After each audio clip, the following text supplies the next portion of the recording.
On today's Locked On Texans podcast, should the Houston Texans buy stock into the safety market? Should they take advantage? And draft prospect Javon Morgan from FAMU joins the show. You are Locked On Texans, your daily Houston Texans podcast, part of the Locked On Podcast Network, your team every day.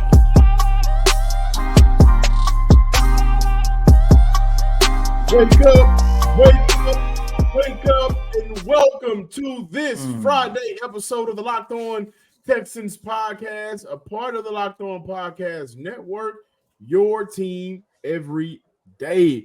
Thank you to all of our returning listeners lending your ear to another episode of the Locked On Texans podcast. Y'all know we appreciate you. And to our first-time listeners coming in, watching, or viewing the Locked On Texans podcast for the first time, we appreciate you. Be sure to subscribe, like, and comment to the Locked On Texans podcast on YouTube and wherever you listen to your podcast. We got a fun show today. We're going to be centering this show around the safety position, right? Has that position gone a little bit underestimated in the city of Houston? I think fans are not necessarily buying as much stock as they should. We talked to draft prospect FAMU. HBCU was in the building. First one of the season. First one of the year. You know, this is our third year doing this too, by the way. I can't wait to talk to draft prospect Javon Morgan. He'll join the show. And we open up today's show looking at should the Houston Texans take advantage of the safety market. Before we do that, I'm your Texans football analyst, John Some Sports Guy Hickman. On the other side of the screen, Texans credential media member, Sports Illustrated's own Cody Davis. And today's episode is brought to you by Game Time. Download the Game Time app, create an account, and use code LOCKED ON for $20 off. Cody, listeners, I'm going to hop right into it. When the season ended, right, we had an opportunity to see the Texans front four be a part of a big reason why they broke the single season record for the Texans sack record, right? 46 on the year, and that was amazing. Will Anderson, John Grenard, Sheldon Rankins, Malik Collins, Barnett, who came in from Philly, signed off the street. We saw Christian Harris take a leap, right? We saw Blake Cashman take a leap, right? We saw Derek Stingley take a leap. We saw Steven Nelson play some good football. But Jimmy Ward, in his first year in Houston, very underwhelming. Jalen Petrie, in his sophomore year in Houston in the NFL, very underwhelming. That safety position was underwhelming. It went through injuries. Guys were not able to stay on the field. The depth got really thin towards the end of the year, though I do believe Houston may have found a gem in Houston Carson. I can't wait to see him come back for this team, right? To see him with an expanded role maybe. But overall, it was disappointing last year if you had that either FS or SS next to your name on that depth chart. And so now we look around the NFL, right? We look at a lot of teams are letting go some top DBs at the safety position. And the question now is, should the Texans take advantage of this safety market? And I want to keep you guys in mind. Keep this in mind, you guys, excuse me. Justin Simmons was released by the Denver Broncos.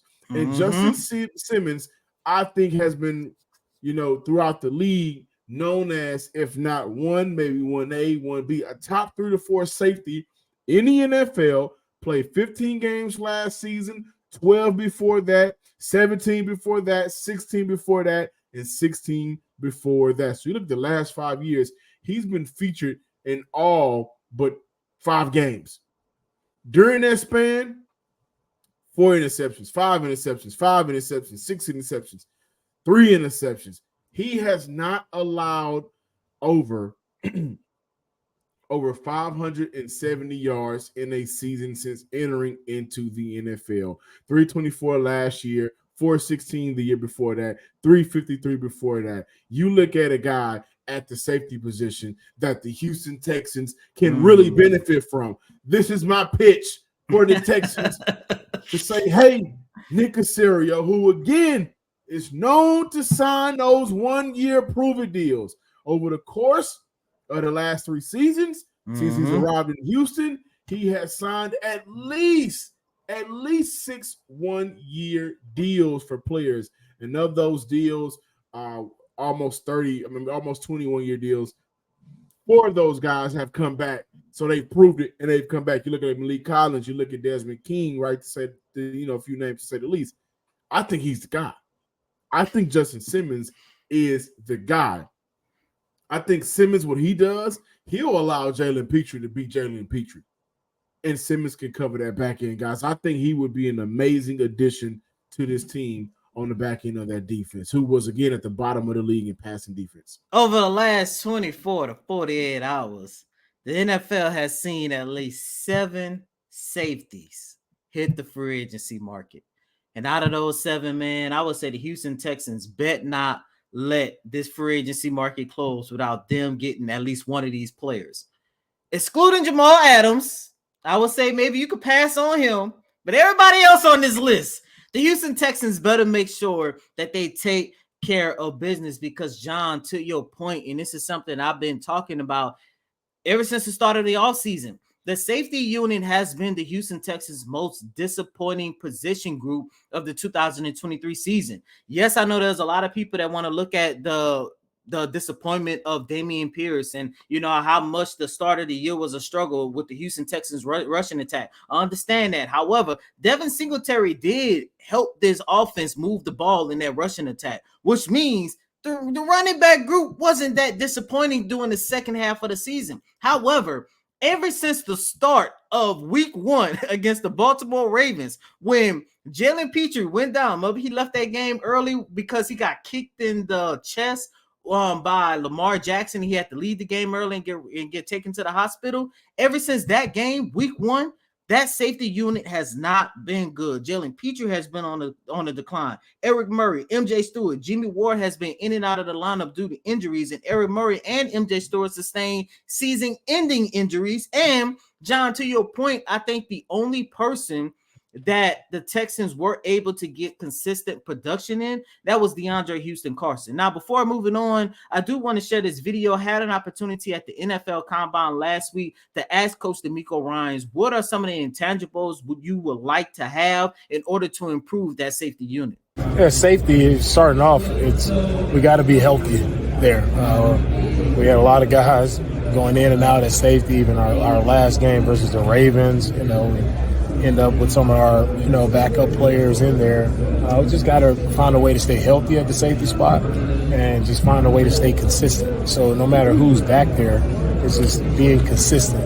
And I think that's the key for us, especially defensively. Our safeties are a very important piece, and I really like to use our safeties a lot, where pass game, blitzing, those guys are a really integral piece to, I think, that chess match and that game plan that I like to do. So having guys who are smart, instinctive, and guys who can play well in space, that really helps us at the safety position. My favorite part of that clip was Coach D'Amico Ryans talking about how much he relied on the safety unit, saying that it's more so of a chess game, especially considering that he liked to use his safety and blitzes and stuff. And John, that spoke to me because throughout this whole entire season, a lot of us, including you and I, have talked about the lack of blitz packages we have seen from Coach D'Amico Ryans. And now it kind of makes sense. Maybe he just did not trust that position group in order to blitz the way he wanted to. And we mentioned the safeties that are available on yesterday's show, looking at the likes of Kevin Byard, Quandre Diggs, Eddie Jackson,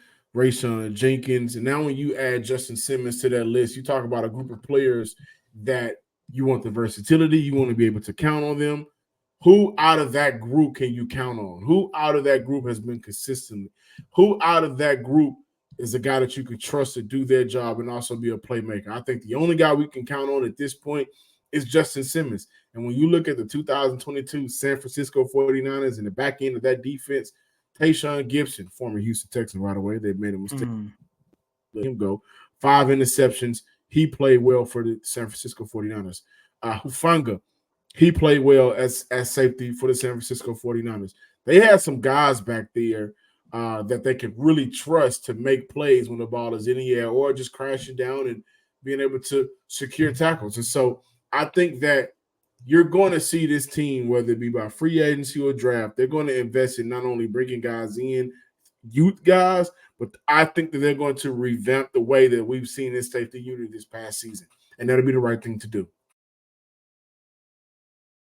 Did you know that even if you have a 401k for retirement, you can still have an IRA? Did you know that? Some very valuable information. Robinhood has the only IRA that gives you a 3% boost on every dollar you contribute when you subscribe to Robinhood Gold. But get this, now through April 30th, Robinhood is even boosting every single dollar you transfer in from other retirement accounts with a 3% match. That's right, no cap on the 3% match. Robinhood Gold gets you the most for your retirement thanks to their IRA with a 3% match. This offer is good through April 30th.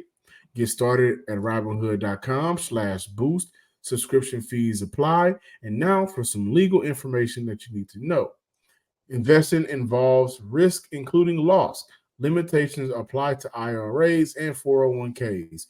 3% match requires Robinhood Gold for 1 year from the date of the first 3% match.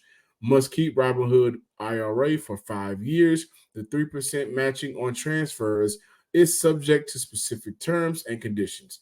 Robinhood IRA available to U.S. customers in good standing. Robinhood Financial LLC is a registered broker-dealer.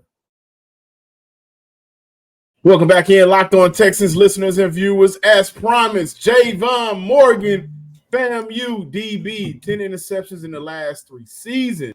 Right, he's been putting in their work, and he's a winner. So we're going to talk about how he's coming from a winning program and how that can impact his chances in the NFL and what he's taken away. Right, that's going to be super fun. But before we dive into football, you being from Florida, I have to ask you, who is on your Mount Rushmore of Florida athletes all time? All time? All time. Remember, we may have a chance to see you in Houston. Andre Johnson just got inducted into the Hall of Fame, so a lot of us may, feel a little different if you don't say AJ80, man. But who's your top four? And look, I was a Miami fan before. I was a Miami fan in high school, so I know about Andre Johnson. But yes, sir. But I don't know. I don't think he's my favorite. My favorite had to be Deion Sanders. Not mad at that. Of course, that's the GOAT right there. Yes, sir. Okay, you got Prime at number 1. Give us 3 more. 3 more.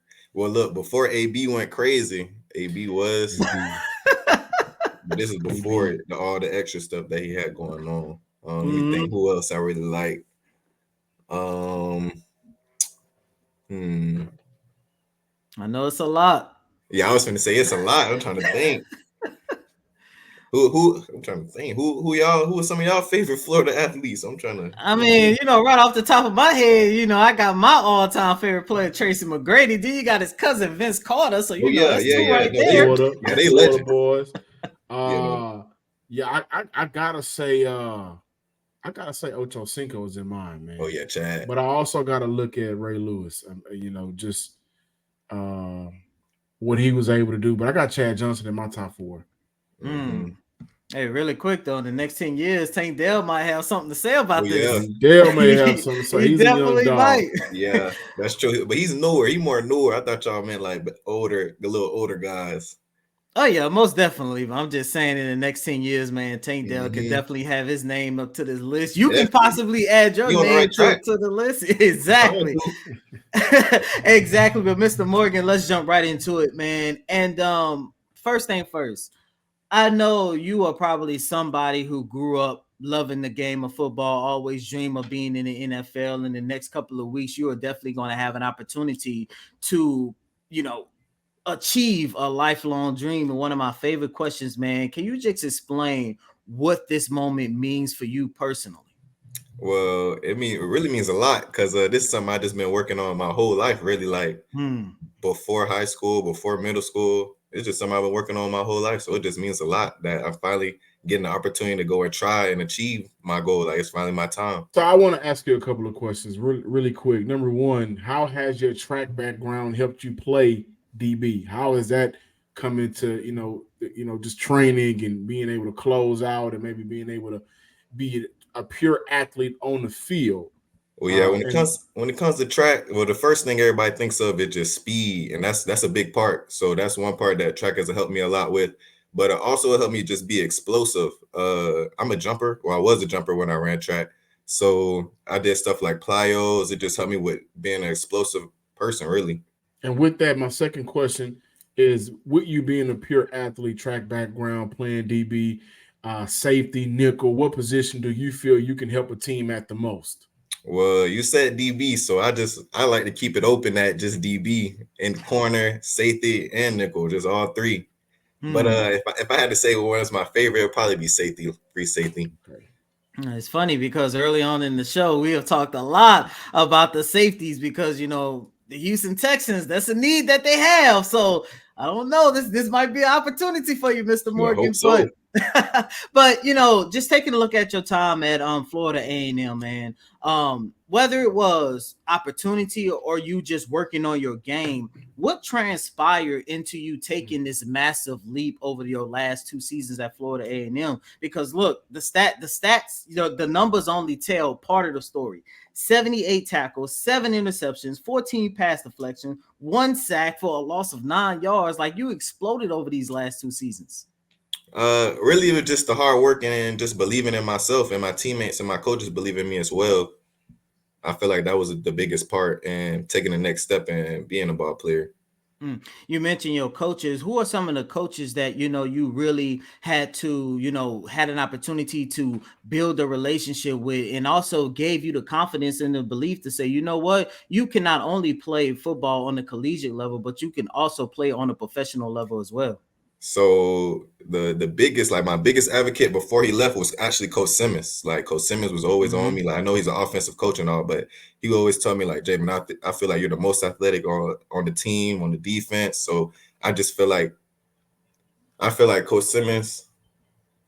I feel like Coach Simmons is the one who just gave me an opportunity, and he just gave me like hope that I can really do this, because he was one of the first people who was telling me, well, at FAMU, that is, that I could really do this. How important are those moments? Because, so many people just think that the relationship between the player and the coach is just, hey, go out there and do X, Y, and Z, and then you do it to your best of your ability. Can you explain, how important building those relationships with? Because it's funny that you mentioned Andre Johnson. A couple weeks ago, I asked him about his time at Miami, and he talked about how the wide receiving coach, Curtis Johnson, was the person that helped him establish that confidence and belief that saying, you know what, you can definitely be something special in this sport. Well, it wasn't just Coach Simmons. My first DB coach at FAMU was a man named Coach Sharp. Before he left, he ended up leaving and going to Louisville. But Coach Sharp was the person who what can I say? He just, I don't want to say he taught me everything I know, but he taught me like a lot. Like he got me a lot better when it comes to just like man to man, off man, just football, just my technique and everything. So that's somebody who played a big part, and we had a great relationship. We still do have a great relationship. I think for a few decades, maybe a decade and a half, we were seeing the notion of there isn't talent in the HBCU level, right? And we've been in Houston. Cody and I used to cover TSU, and I caught some of that game, man, that y'all played them last year. And I ain't have to do them Tigers like that.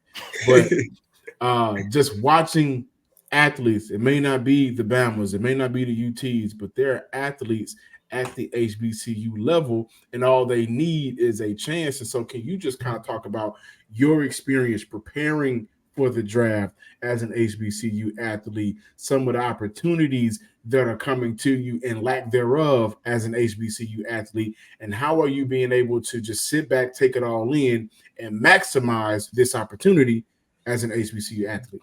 Well, yeah, I try not to complain, so I like to work with what I'm given. So I've been just working with what I've been given. I've been training with a man named Travis Norton, and we're just working on the little things like getting stronger, trying to get bigger, trying to gain some weight, trying to get faster, just doing all that stuff, working on my technique. I do want to piggyback off that, because is there the culture from the HBCU level?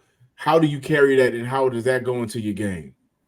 Well, the culture, the culture. I just use that as like motivation, really, because we're doubted so much. I use the doubt as motivation. Mr. Morgan, last question before we let you go. NFL draft is literally about a month and a half from now. If you can say one thing to boost your draft stock to any team, what will it be? Just take a chance on me, please. I won't make you regret it. I won't let you regret it.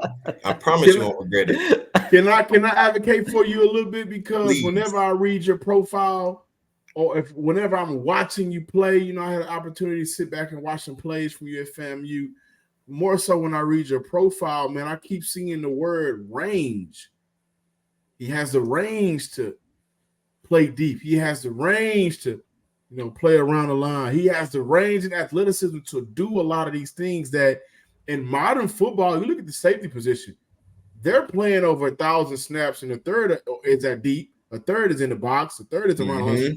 So with that range that's being attached to you, what is your secret?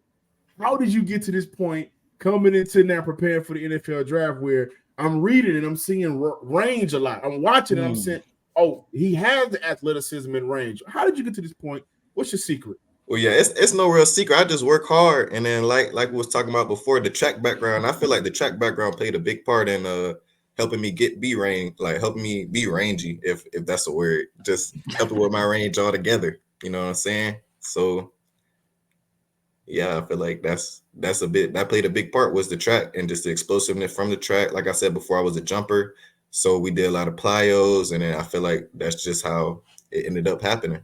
That and the hard work. That needs to be a lesson to every young person that's an athlete watching this show, man. Whenever you're not in football season, get in track season. If you ain't in track season, play baseball. If you ain't in baseball, play basketball. You got to have options. You got to play them all. That's going to help you at the next level, right? Yes, sir. Thank you for joining the show, Mr. Javon Morgan, FAMU DB, doing it all, range, athletic, versatile. Yes, sir. Thank you for having me. We are ready to see what you can bring to the next level. We always like to allow our listeners an opportunity to maybe follow our guests. So where are you located on social, whether it's Instagram, whether it's Twitter, now X, where can they find you? Oh, well, they're the same on both, on Twitter and on Twitter and on Instagram. It's Hands Almighty, Hands, and they're Almighty.